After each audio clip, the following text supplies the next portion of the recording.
If you ever find yourself fumbling around in the dark when you're boondocking or you haven't shored up for power yet, Tanya Lee from Arizona emailed us this idea. She posts night lights that just stick to the wall, and to show you how it works, suppose turn off that light. You just click it, and then you can find your way to the restroom at night.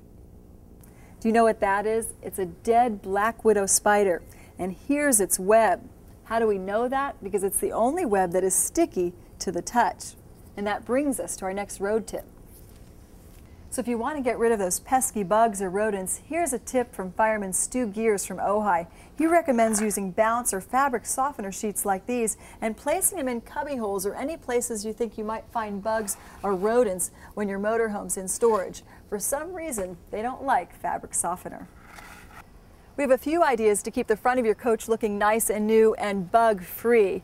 Jared Birdman from Nevada says you can take just dish soap and put a light coating on the front of your coach, but don't use a sponge that's abrasive. It will scratch your paint.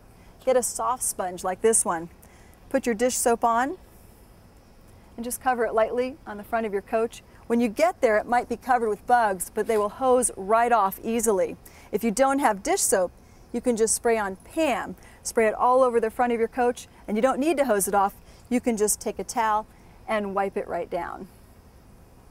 Our coach happens to have a bra to protect it from bugs and also dings from rocks, but here's a tip in case it rains or gets wet. Fold it down and let it dry out. Otherwise, it could discolor the paint, and it also could rot the material from the bra. And this will keep the front of your coach looking nice and new. And those are your road tips for this week. So more great ideas. I like this with the dish soap, a little thin film on the front of the rig. You hose it down, the bugs are gone. And then you do the dishes here. Right.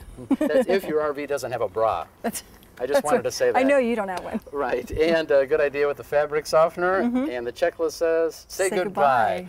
Don't forget to give us our ideas at rvroadstew.com. Log on. All right. We'll see you next week. Bye-bye.